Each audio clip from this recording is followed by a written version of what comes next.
Welcome back to the channel, everyone. I hope you're having a great day.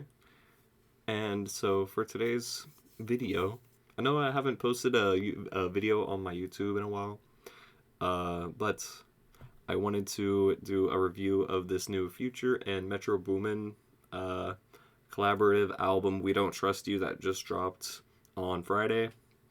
I was going to do just like a short review of it on my Instagram, but I found myself just like having a lot to say about the album, which kind of makes sense because Future's like my favorite rapper, so like, and Metro Boomin is one of my favorite producers, so seeing them like officially collaborate in this way for like a full album, it was like mind blowing for me on the first listen.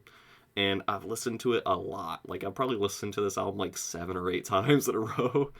Um, just like in the car or on headphones or and I appreciate it a lot, and I just have a lot of thoughts about it because it's probably like the biggest album that has dropped so far this year. I think like it's supposed to debut #1 on the Billboard, and like I'm pretty sure that Future's got like a couple hits on his hand from this album, and yeah, just wanted to do a review. So yeah, so this is the first official collaboration between Future and Metro, like for a whole album's length. Like they've collaborated a lot in the past on projects like Monster and DS2, 56 Nights, and also Purple Rain, I believe is the other one, and also the iconic beat for Mask Off, which is one of Future's best songs, like one of his most popular songs, but it's also one of his best songs. And so their idea with this album was that they hadn't really collaborated in a long time, or like Metro really hasn't really been producing on a lot of newer Future albums. Like the last song that he produced on a Metro album was Mask Off, and so this was kind of like Future was like, hey, we need to give the fans something. And so they kind of just came together and formed like Voltron to release this album, We Don't Trust You. So, the album, it's 17 tracks long. It's about an hour in length. It's a little bit bloated. 17 tracks is a lot for Future. It's a lot. Like Future can't carry that many songs on an album. Like as much as I fucking love Future, like I love Future to death, and I'll listen to those really long albums of his, but like he can't carry it. Like there are some albums in his discography that are like an exception, like The Wizard. I know that album is like 20 tracks long, but every single song is a banger. Like every single song hits, and there's not a single skip on that album. And I know on like the DS2 Deluxe, I'm pretty sure that one is like 18 tracks, and that is my favorite from him, and there's not like a single skip on there. So, I mean, it kind of depends. And on this album, he just didn't really carry. He couldn't carry the tracks. There were some songs that were just kind of like, okay.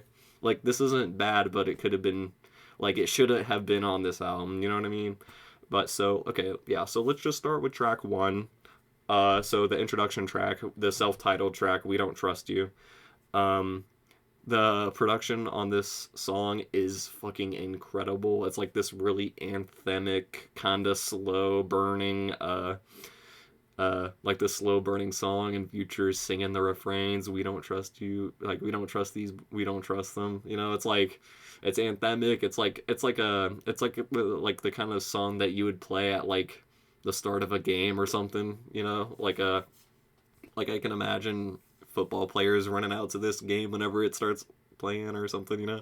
Like that kind of song. And and I really love this song. I think it's like a really good introduction to the album. Kind of gives you like the vibe that they're kind of going for with this project. And then on the next song, Young Metro. God, dude, this song. I've been listening to this song more and more, and honestly, this is probably like one of my like fuck, I don't know. It's one of my favorites. I was gonna say that it's my favorite, but I don't think it is. It's probably like in my top 3 songs off this album. But Young Metro, incredible beat. Like this, like the melody and the beat is like really ethereal and intoxicating. It's like some sort of synth melody or something. I don't know how Metro did it, but that melody in that beat is intoxicating. And then like the refrain of Young Metro, Young Metro, Young Metro. It's like, oh yeah, and it's like kind of charging up. Like Future's flow is kind of charging up on the song, and I really like his flow. And then on the second chorus, whenever the Weeknd's vocals come in, I'm like, oh fuck, the Weeknd's on this song. I'm like, oh shit, like, and they didn't even like they pump fake the Weeknd so hard on this song because like he's not even like he doesn't have a verse technically, but like he's on the song basically just doing background vocals like like behind Future's verse like on the second verse, and I'm like, this shit is like this is beautiful, like this is art, okay, like why can't we have more of this, like holy fuck. And I know like the Weeknd does like the bridge and kind of like the outro on the song, and I feel like his contributions were incredible for the song. um and I feel like they all collaborated really well on the song, and I was really happy to hear the Weeknd on it. Like whenever I heard the Weeknd on it, I legit almost shit myself. I was like, oh, like this is incredible. But I just kind of wish he had a verse though. But the song itself is still incredible. And then the next song, Ice Attack. I remember Metro. I remember Metro previewed this song originally, like last year, I think, and like fans were like really excited for it. And I remember the name for it was Too Obsessed, and I remember fans were like, "Yeah, Too Obsessed is gonna be one of the best songs on here." And it's still good. I really like the beat on it, and then like the beat transition and like the beat transition and the second half I like a little bit more than the first half. I feel like the first half was just kind of like it's not bad, but like I don't know, like it was kind of like comatose and kind of just like low key. And then whenever the second beat comes in, it's like kicking really hard, and Future kind of steps it up. And yeah, I really like the song. Not one of my favorites, but still really good. And then the next song, oh yeah, this is it, okay? So, the song Type Shit, featuring Travis Scott and Playboy Cardi himself, the vamp. So, okay, so this song is like mind-boggling to me because this song is like my 3 favorite rappers all on the same song, produced by my favorite producer. Like this is like my dream collaboration come to life. Like I've listened to Future and Cardi and Travis since I was in fucking middle school, okay? And I was like, what the like is this song actually gonna happen? I was so like I was worried that it wasn't gonna come out, because I remember like Metro and Future, whenever they were performing at Rolling Loud like a couple weeks ago, they previewed the song, and and Cardi and Travis were on it, and then like Metro, whenever he revealed the track list for the album, he claimed that there were no features on the album. So I was like, but the song Type Shit was on the album, so I was like, no way they fucking cut the features from the song. No fucking way they did that.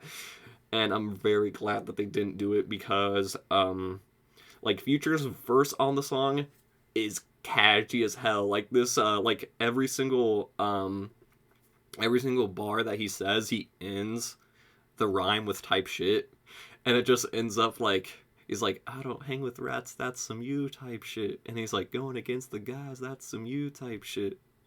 And it's like, and he keeps going, and it's like, I just really like it. It's like this, I don't know, like the rhyme scheme is just really catchy for me. And then Travis Scott comes in. He totally changes up the vibe of the song. It kind of like goes into this kind of ethereal like breakdown where all the synths just start swelling up with Travis's voice, and it's like building up to this like momentous, like it's like charging up kind of. That's like the way to describe it. It's like building up, charging up. And then Travis's vocals on the song are incredible as well. I really like that he didn't just do like a typical rap verse on the song, and he kind of changed up the vibe a little bit. I really like that a lot. It's different. It wasn't really what I was expecting from him. And then Playboy Cardi himself comes out of the he comes out fucking of the gate swinging with this fucking low voice that he's been doing. That I don't even know how to describe it because nobody else is rapping like this shit. It kind of sounds like some really old Young Thug. Like whenever Young Thug used to rap like in the low voice it kind of sounds like that. That's like the closest comparison that I have to the Cardi low voice. But Cardi was going crazy on the song, and the last he takes up the last minute and a half of the song with his verse. I'm just like they gave him so much time, and I'm like, what the whenever I first heard that, I was like, damn, he's still spitting. Like after a minute, I was like, dude, he's still going. Like he's not stopping. I was like, holy shit. And yeah, and overall, yeah, the song incredible. And the beat on that song is fucking incredible too. There's some bells in the beat that kind of whenever I heard those bells in the beat, I automatically thought of Yeet. I was like, bro, this is like I was like, this is like a Yeet beat almost. Like I was like, holy, it's an incredible beat. It is incredible, really. That's probably my favorite song on there. I've listened to it a ridiculous amount of times in the car. But yeah, incredible song, incredible performances from all three guys on there. And then the next song is Claustrophobic, which kind of sounds like a older, kind of sounds like it's from the DS2 era or the Monster era. It sounds like an older song, but it's catchy as hell. I really like I love the refrain on the song, and the beat on it is really good. Future's flow, the flow on the song is really good too. It's not one of the most stellar songs on the album, but it's still pretty good, and I liked it quite a bit. And then on the song Like That, yeah, Like That. Okay, we're gonna talk about Like That. Okay, so Like That is an incredible song itself. The beat on the song kind of sounds like some early 2000s Lil Wayne. And it's that kind of era. And so it's this old Lil Wayne style beat. And Future, his part was incredible. And then whenever I heard Kendrick Lamar's verse on there, I was legit shitting myself in my car. I was like, what the hell? Whenever I first heard the song, dude, I was like, what the... what is happening? And Kendrick's verse of the song, on the song, has been topic of so many, he basically started kind of a civil war in the rap community, because he went in his verse, there was a part in the verse where he was talking about Drake and J. Cole and kind of mentioned them subliminally on let me see if I can find the exact line. Oh yeah, whenever he said, fuck sneak dissing first person shooter, I hope they came with 3 switches. What? What? That's a reference to the song. That's the reference to the song. But there's another line on here. Oh yeah. And he says, motherfuck the big 3, it's just big me. And he's like, yeah, I'm really like that. And your best work is a light pack. Prince outlived Mike Jack. What? And that's so funny as hell because Drake in a lot of his songs likes to compare himself to Michael Jackson. He does it in so many of his songs. And he does it in the song First Person Shooter as well with J. Cole. And Kendrick always compares himself to Prince. And it's always yeah, Kendrick's kind of he's the experimenter, and he's kind of pushing boundaries and stuff, and Drake is just kind of he's popular, but he's not doing anything really, you know. But yeah, that was crazy whenever I first heard him. He was out for blood on that verse. It was crazy to hear that shit, and I was like, whoa. Whoa. And as far as I know, Drake and J. Cole haven't really officially responded to Kendrick at all. They haven't really acknowledged it at all. And I don't really think they will, to be honest, because I feel like they know Kendrick really well. Like all three of them know each other pretty well, so I don't think that they're probably just like, it's for like publicity or whatever, you know. But but yeah, dude, the song is incredible. Like if like I really love the song, and and Kendrick's part on there, incredible. Like I wasn't expecting to hear Kendrick on that fucking song. God, like it was incredible because like I know that if you look up the album now, you can see the features on the songs. But whenever the album first dropped, the features were all hidden. Um, so whenever I heard Kendrick Lamar like start rapping, I was like, what? I was like, oh fuck. It was like kind of the same thing that happened whenever I heard Playboy Cardi. I was just like immediately surprised. I was like, I was not expecting this. Like, holy crap. It kind of like the fact that the features were kind of hidden in the songs kind of made the listening experience for me just a little bit better. Um, well, yeah, so next song, Slimed In. Slimed In, I like it. Don't get me wrong, I do like it. But it's not really one of the stronger tracks on here. Like I think that I think it's a pretty good song, and I feel like there was this introduction on the song from Young Thug, and I thought that Young Thug was gonna get like a whole verse on the song, but he didn't have a verse on it, and I was like you're gonna like it's like you're gonna put him on the intro, but you're not gonna give him a verse. I was like, okay, well, I mean, it's a good song. Just Future kind of just rapping what he normally raps about, you know. And then and Metro's production on there, incredible as always. But yeah, like it's a good song, just not one of like the top tier songs on the album. And then the next song is Magic Don John slash Princess Diana, which is probably the weakest song on the album. Which it's not necessarily like a bad song even, but like it just kind of feels really disjointed because it's like a two-part song. So the first part, Magic Don John, is okay. Like it's okay, not bad. And then it just like randomly transitions into Princess Diana, which is like the second part. And like the transition wasn't like that good. Like I was like, what? Like the song just switched. What? I was like, what? And then like it was just really abrupt, and I didn't really like how just kind of like thrown together the two parts felt. It didn't really seem like a seamless transition, and so I just wasn't really like gravitating towards the song. And then the next song is Cinderella with Travis Scott, and I remember like Metro and Future have been previewing this song a lot. They've been performing this song for like the last year. And I was so excited for it. Like I was, oh man, I'm so happy that it's officially out now because I've been waiting so long for it. But the beat is like really ethereal, and the melodies in the beat, it's like a synth melody along with like some chimes in the beat, and I really like that. That's super cool. Like the chimes in the beat, it's very subtle, but like it's so nice. It's really nice in the beat. It's like a very low key kind of like relaxing beat.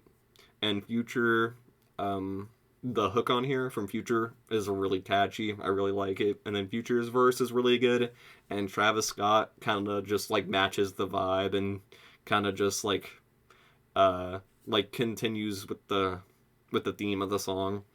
And it's really good. I really love it. It's really catchy as hell. Travis's part is fucking incredible. The beat is incredible. Incredible song overall. And then Running Out of Time is kind of like a slower Future song where he's kind of singing more. And I really I don't mind Future singing. Like sometimes I think that that kind of works better for him than his rapping does on like certain songs, but this song isn't really one of those. Like this is one of those songs where I prefer that he was just like rapping over this beat, because this beat is really nice. Like it's a really nice beat, and and him singing over it, I don't know, like it doesn't really match the vibe of the beat really, but it's like I really like that. I still really like Future singing though on it. It just doesn't really match the beat really at all. But still, like, a really good song, though. Not one of the best, but still really good. And Ain't No Love is also really great, too. I really liked that one. That one kind of reminded me of, like, Again, it kind of remind me of like DS2 era Metro a little bit. Like it kind of feels like it's an older song, but it's still really great. And the beat on it, incredible. Hook, catchy hook. And Future's verses on the song are really great too. And and then Fiend, She a Vibe, in parentheses, is also really great as well. I was listening to this song. Like I said, I listened to this whole album in the car, and this song was making my speakers go bonkers, bro. Like I have a sub in my car, and my sub was just like shaking the whole damn car. I was like, holy, like this is a crazy beat. Like the beat is really crazy for the song. I really like it. And then Future kind of matches the vibe of the beat with some like really zany, like weird flows that he normally does, and it's like really cool. I really like it. And Everyday Hustle, Everyday Hustle with Rick Ross on there. Rick Ross, you got fucking Rick Ross on this shit, dude. Like, God. So Everyday Hustle is really great too. It's kind of like it's like a two-parter song. So the first half, Future's verse comes in. Well, Future has his verse, and then Rick Ross has a verse on the first half. And then after Rick Ross's verse, it switches into this like insane fucking beat, and Future just starts fucking going off. I'm like, what? And it's really incredible. It is. Rick Ross's verse on there is incredible. I haven't heard a Rick Ross verse that good in like years. Like Rick Ross brought his A game on this song and kind of proved why he is like one of the best features that you could do on a rap album. I feel like he always, like, I feel like on features he always just shows out and kind of does his best, which is good. But yeah, song is incredible as well. And then the song GTA, I really like this song. I know like a lot of people would say that this is one of the worst songs, but I really really like it. I feel like it's kind of a little bit long, but I really like the beat, and I kind of like the I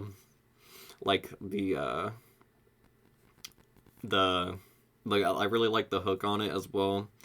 And like this song feels like something that could be in GTA. Like if this song isn't in the next GTA, if this song isn't in GTA 6, then I don't want it, bro. You can keep GTA 6. We don't need that. But it's a really great song though. It's still really great. The beat on it, incredible. Future's flow, you know, it's kind of typical for Future, but it's still great. And then Steam It All is like kind of one of the weaker songs on here. Like in my opinion, it's not really bad, but it's okay. Like by this time in the track list, this is the 15th song, so like I was kind of just like it's okay. Like I was kind of just getting sick of this because I was like, it's so long. And and I'm saying, like, I'm one of Future's biggest fans, but I can't listen to like, if like like this album was just really bloated. But Seen It All, it's still like a good song. I don't think it's bad necessarily, but it's like, it's not really one of the better songs on the album. And then WTFYM, which stands for What the Fuck You Mean. This song is incredible, and I'm really happy that this song officially dropped, because this song leaked like years ago. Like this song leaked. I had this song like downloaded on my phone for years, and then I realized I was like, I've heard this before. Like this is on my playlist. Like this is my like what? And I really love the line in the song in the intro whenever he's like, it's so hard getting sleep when you're always getting geeked, and I'm just like, bro, he's spitting. It's like real. He's spitting shit, bro. And I like the hook of the song too a lot, and the verses are really great. The beat on there is incredible. As far as my knowledge goes, this song was recorded like in 2017, so it's an older song, but like it's still incredible, and I'm really happy that they put it on this album. I feel like it's just like a little bit too long. I feel like the song almost gets to the 5-minute mark, and like Future doesn't need that. He doesn't need 5-minute songs, okay? Like this isn't Codeine Crazy or or Throwaway, okay? You know, like he doesn't need that kind of song length. Like he cannot carry a song by himself that long. and it just kind of gets kind of stale a little bit. But it's still really great. I still really like it. It just kind of it's just a little bit too long in my opinion. Still good though. Just a little bit too long. Just a little tiny bit too long. Like they could have, like it was like I think the song has 3 verses. They could have cut out that last verse easily. And then the last song is Where My Twin At, which is like a bonus track. And it's okay too. Like, it's kind of short. It doesn't really leave like that much of an impression. I thought that Future's like flows on the songs were at least like his flow on the song was at least catchy, and the beat was like pretty good too. But it ended like right at the 2 minute mark, and I was just like, this song just needs something else. Like the song needs a feature or something. Like the song needs another verse. Like it feels incomplete without it. But yeah, so yeah, that's all the songs. My thoughts on all the songs, and then for the rating, I have it at 8.4 out of 10, which I might end up changing because I kind of change my ratings for stuff a lot. I probably won't change the rating for this album very much, um, unless it just really like falls off for me, uh, like score wise, and I just kind of come back to it later and I just don't really enjoy it as much. Maybe I don't think that will happen. But yeah, so yeah, the album, it's an 8.4 out of 10.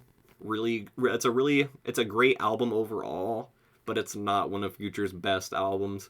It's really great, not one of his best. It's one of the better albums that I've heard this year. As far as like mainstream hip hop goes, it's probably one of the better albums. I feel like I put Yeat's album just a little bit higher. I have his album at like a 8.5, so his album is like my favorite hip hop album of the year if you want to consider that hip hop.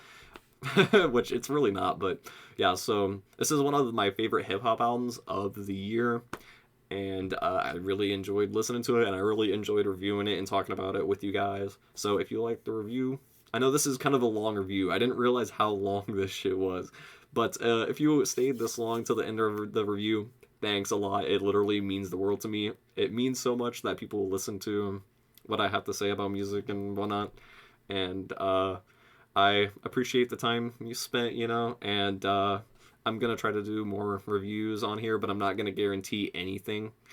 But yeah, so yeah. I love all you guys, and enjoy the rest of your days, okay? Just peace out, okay?